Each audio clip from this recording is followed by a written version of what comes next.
It's the Ron T-Bone Shed Show this Saturday the 15th, coming live from my living room. It's actually not live, it's my video.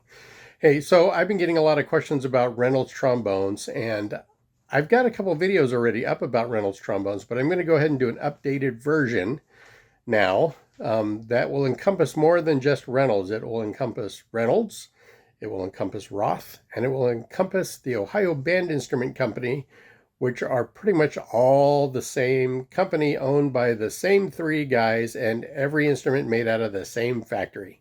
So I'm going to review 2, 4, 5 trombones. Let me show you what I got here. This is a Reynolds Contempora. This was the top of the line horn, but the Contempora came in two sizes. It came with an 8.5-inch bell. This one has a 7.5-inch bell. And it came with a 520 bore or a 515 bore. This is a 500 bore. This was made in 1961, but the one made in the 50s had a different model number.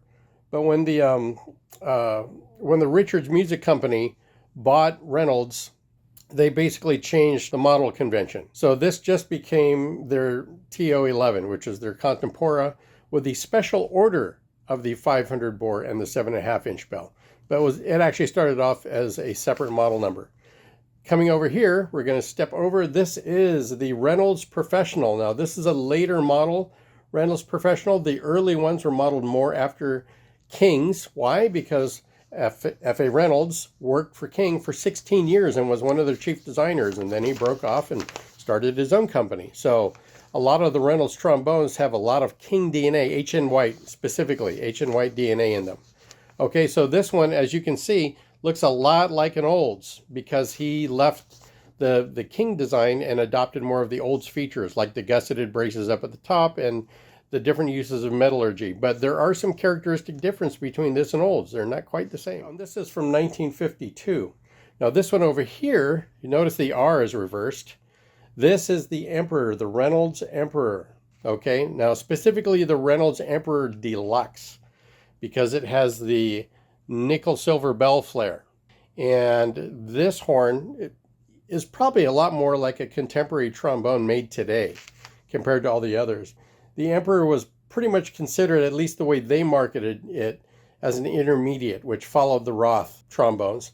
And this was considered an advanced student or a budget professional. But if you play it, you'll say, hey, this is a pro horn. You know, the thing about a lot of these companies when they market things as student or intermediate or advanced, the thing is that they just don't want to call them all pro horns because they don't want to have like 5 or 6 different models all in one bucket.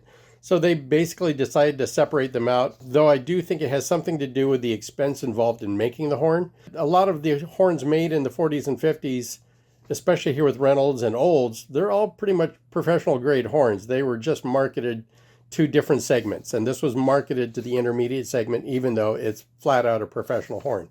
Next one over here is a 1957 Roth tone tempered. Now let's look at that bell. Look at that. Okay, so the tone tempered bell actually I think started with Roth, and then it was adopted by the Emperor.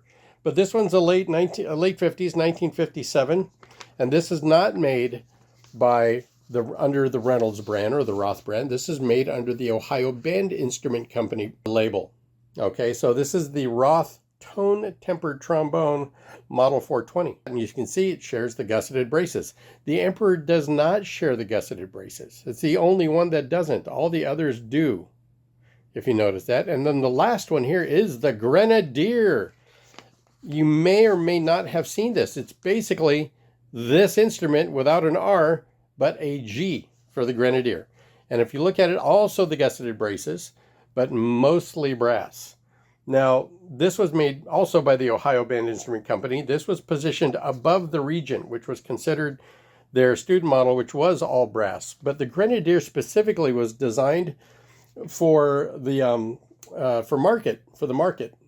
So they were dealer specials, dealer specific. Only dealers could market these. You couldn't buy them out of the catalog. They're not listed in the catalog. So these were dealer specific models. And it's kind of cool because it's probably a lot more like the Roth than it is anything else. So anyway, let's talk a little bit more about them. Okay, now this one's probably got about they're all 7.5-inch bells. This is I measured it, it's a 490 bore, but interestingly enough, just to double check if there was 490, because all the rest of these are listed as 500s, I took the inner slide off the Contempora to see if it would fit in the outer slide of the Grenadier, and it did. So somewhere between 490 and 500 is what all these slides are. The accuracy and precision of the slide tube extrusions were a little bit, let's say, flexible at those times. So these are all roughly 500. Okay, so let's go back here to the Contempora. Okay, I played this one today. It's really a wonderful horn. The density of its sound is amazing. It's not light and warm, it's dense and warm and direct, if that could be anything. But the bell is made out of what they call their bronzolite. So what's the difference between bronze and red brass? Well, brass is copper and zinc. Bronze is copper and tin. So it's harder. Anyway, it's got the nickel crayons, a thin one around the bell, like the old Supers do, and even the Getzens. Getzens have that. And I believe the Holtons had one too, the Model 64, but I haven't been able to find one to add to my collection. And then you have the top nickel sleeves here on this one. You have the top nickel sleeves here on the Reynolds Professional. And then after that, they're all pretty much solid brass slides. So there are some slight variations, but again, all these trombones are made out of the same factory. Now, you may ask, why is the R reversed here and not here and not here? I'm guessing it was to differentiate the horn, not to confuse it. I mean, aside from reading the bell etching and looking at some of the details, this horn and this horn are very much the same, okay?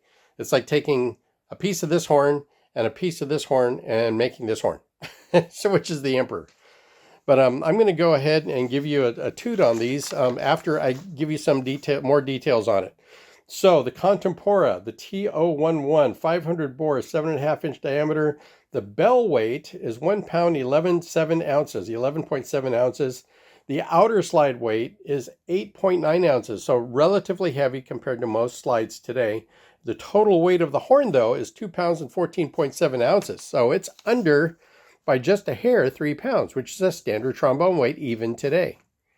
Okay, so I've heard some people say, aren't those really heavy horns? Well, the slides tend to be heavy, but the overall horn isn't. And the way Reynolds designed the horns is he tended to make a lighter bell, the bell weight itself, just at least the bell, maybe not the parts above it or attached to it. He tended to make those lighter and he made the slides heavier. It was just the traditional German philosophy of trombone making. Heavier slide, lighter bell for stronger focused tone with a warmth tone coming from the bell. So it's just, you get a stronger center with a heavier weight slide.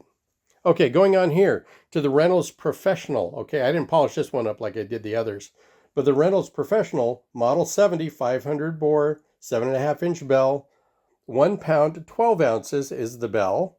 Okay, about the same as the Contempora. 8.5 ounces for the outer slide, and the total weight is 2 pounds, 14.2 ounces. So it's a little bit lighter than this one. Going on over here, and again, this was modeled more, these were modeled more after the old Super, which preceded these. We're going to come over here to the Reynolds Emperor Deluxe 1958, Model 15, 500 bore, 7.5 inch bell, nickel silver bell flare, 1 pound, 10.9 ounces for the bell, 7.6 ounce slide. That is considered a lightweight slide. And the overall weight is 2 pounds, 13.4 ounces. So of all the 5 horns, this is the lightest one. Going on here, let's see. Going to the Ohio Band Instrument Company, or OBIC, the Roth Tone Tempered. Now, they made Roths, which did not have the nickel silver bell flare. They were just brass. And those were, when they first came out, were considered budget professional horns or advanced student horns. Well, I would say that this still falls into that easily because I play it. It's got a wonderful sound and a wonderful center to it. So the bell weight on this, again, 500 bore, is 500-ish, somewhere between 490 and 500. 7.5-inch bell diameter, 1 pound, 12.4 ounces. Okay, a little heavier than the preceding three. 8.5-ounce outer slide weight. So about the same as the Reynolds Professional. And the overall weight on this one is 2 pounds, 14.8 ounces. So again, under 3 pounds, even with the counterweight. So still a standard weight for a tenor, just like horns today. And then finally, not to be considered least, the Grenadier. Okay, the dealer-specific Grenadier. And so what are we looking at here? This has no model number. It was just called the Grenadier. And again, like I said, the bore size, I measured it at between 490 and 494. I'm guessing it might be supposed to be 500. 7.5-inch bell diameter. 1 pound, 12.8 ounce bell. So it's the heaviest of all the other horns. The outer slide is 9.1 ounces, which is the heaviest of the previous. And the overall weight of the horn is 3 pounds. Basically 2 pounds, 15.9 ounces. So basically 3 pounds right on the nose. So these aren't really heavy horns by any standard. By today's standard, they're not heavy horns. They're average weight horns. They just may feel heavy because the slide tends to be a little bit weightier than the rest of the horn. But these are great horns. Okay, here's the play sample for all 5 of these trombones. I'm going to use my trusty favorite Marcinkiewicz 6E mouthpiece. A little bit big. It'll give it a nice tone. I'm not using anything smaller. I'm not playing lead.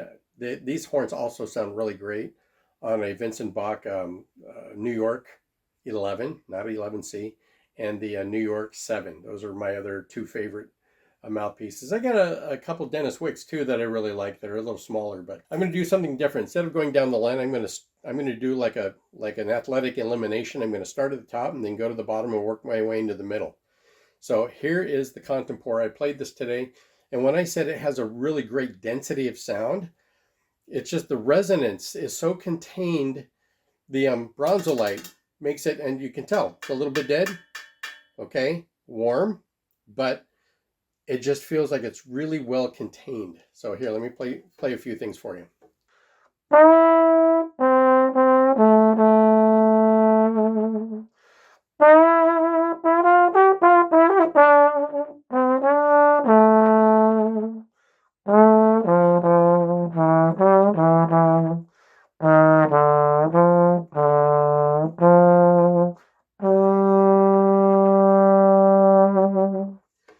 So the Contempora, this is not the standard one, 500 bore, 7.5-inch bell, not the 520 or the 515 with the 8.5. That has a totally different sound to it because of the size of the bell. Okay, now we're going to go straight down to the Grenadier from the Ohio Band Instrument Company. Now, no red brass on this. It's got the great braces on it, but because of the yellow brass, it's probably going to have a little more brilliance to the sound. Here we go.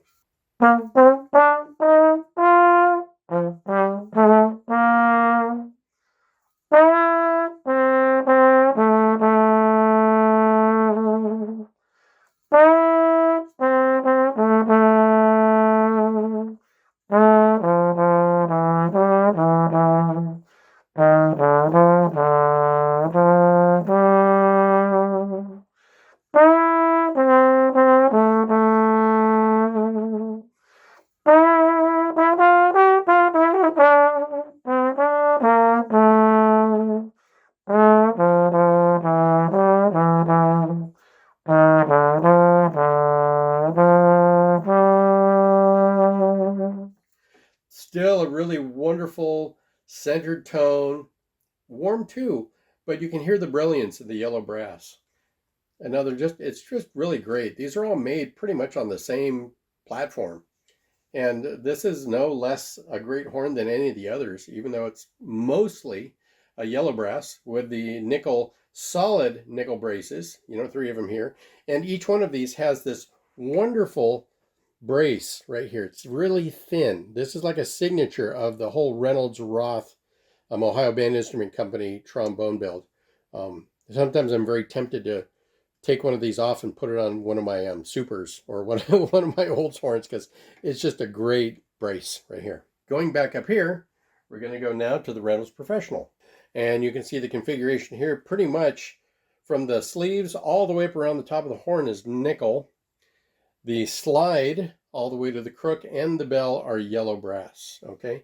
And this one on the bell says, what does it say here? It says made by Roth-Reynolds Instrument, Cleveland, Ohio. So there's where this one's made.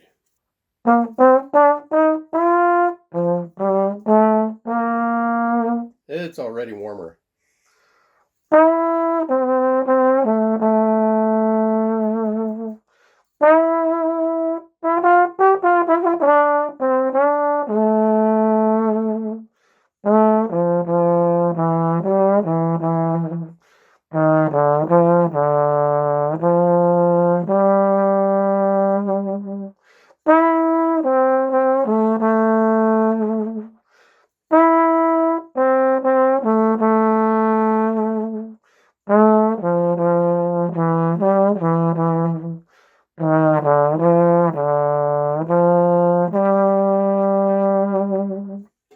Yeah, this is just, it's sweet.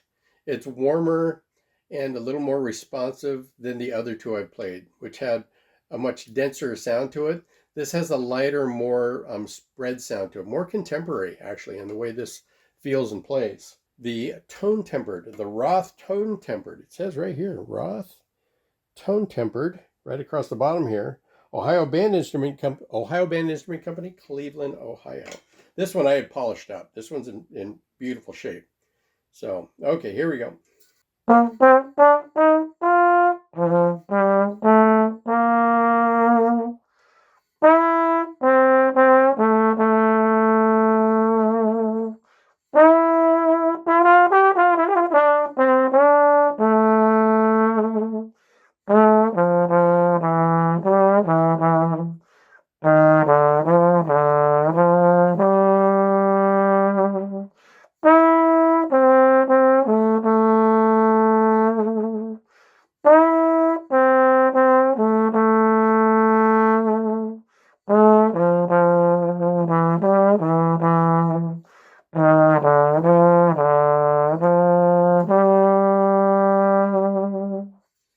Yeah, you can hear the slight sparkle and brilliance that comes from the nickel bell down here.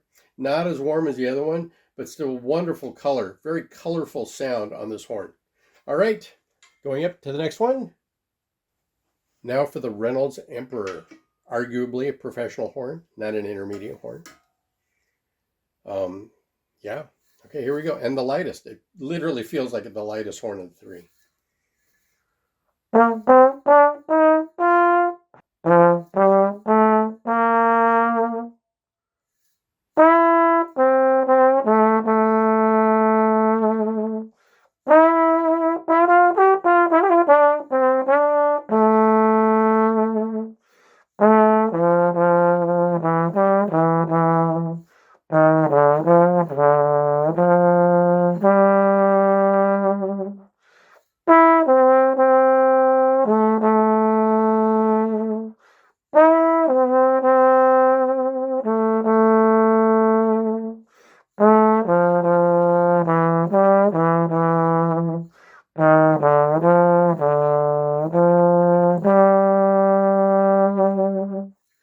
Very similar to the tone tempered, lighter though, not quite as dense. This has a much lighter feel to it. So the Reynolds Professional and the Emperor have the lightest feel to the sound and to its core. The Contempora, the tone tempered Roth, and the Grenadier all have a much denser tone, with the Contempora having probably the creamier tone because of the bronzolite bell. Brighter on the Grenadier and nice and dense and colorful on the tone tempered Roth. So each one of these is really just a treasure and a joy to play. And I don't know what to tell you about it. Hopefully you got something out of this. That Reynolds trombones, if you run into them and you've never played one, pick one up. Find a medalist, because the what was it here? The Roth, okay? The Roth model from the Ohio Band Instrument Company eventually became the Reynolds Medalist when they consolidated all the companies into just F.A. Reynolds. Okay, so there you go. If you find a Medalist, the Medalist is probably configured a lot more like the Grenadier than anything else around here because it's got a lot of nickel on it. And it's just a really great horn. I don't have one here to demo for you, and I don't have some of the earlier ones, but if you go check my YouTube station and check some of the earlier videos, just go to my videos and look inside of my channel, Reynolds, and you'll find a couple of the videos. I did one that were the mid-bores, which was the larger Contemporea, the Argenta, the Hi-Fi, along with some Cons and a Martin. And then you'll find me around Christmas time a year ago, where I just did the Professionals and the Emperors. So that's a very nice one too. And the melody I played is Vince Guaraldi's Christmas Time Is Here from Charlie Brown Christmas. So it's just a great lullaby sounding piece to play. Since we're moving into the holiday season, I just thought I'd share that with you. Anyway, hope you enjoyed this one. Leave comments in the field. I'm at over 7,000 subscribers now, so thank you. But I don't get monetized until I reach 3,000 or 4,000 viewing hours. So if you guys want to help me out, if you're not doing anything, pull one of my videos up or a couple of my videos or a mix and just set play and go in the other room. just let them play. Get the hours up for me. Get the viewer hours up for me. That'll be a great help. And then at that point in time, I'll be able to monetize. I'll be able to put a little button on there where you can actually donate to my channel and help me out here. And I've been encouraged by a good friend of mine who helped me start all this to open up a Patreon account. So you may see a Patreon account in the future that'll give you some exclusive, non-commercialized content. And he's also encouraged me to put together, some T-shirts and some merch with Ron's T-Bone Shed stuff on it. And we'll see. Maybe I was a graphic designer and illustrator by education. My bachelor's degree is in art, so I could probably pull some material together to make some T-shirts. If you have any great ideas for T-shirts, trombone themed T-shirts, let me know. I will give you verbal credit, and then I will send you a free shirt if I produce them to sell. But no, I'm not giving you royalties on the shirts because I need to make the money. So sorry if there's no incentive there, but if you have an idea, you want to see it turned into a shirt, more than welcome to do that. And then if you want the artwork from me to make your own T-shirts, I'll be more than happy to send it to you. Anyway, so that's it. That's for the Ron T-Bone Shed Show tonight. I'm going to have another one coming up soon for the Con Small Bores. So watch the channel. Also watch my Reverb.com account. It's under the same name, Ron's T-Bone Shed on Reverb. I'm going to start unloading some more horns. I just got done selling my Con 100H, and I just have a bunch of stuff I need to push out there. I may be putting stuff out there that I haven't totally refinished, so it'll be at a discounted price. I try to sell things that I've refinished that I've brought up to a very high level, but at this point in time, I have way too much inventory. So I'm going to make sure the slides are good, the horn's together, there's no air leaks, and then I'm just going to put it out there as is. Okay? Hopefully you'll pick some things up, maybe for some kids, some friends, whatever. But we'll talk to you soon. All right, thanks. Bye-bye.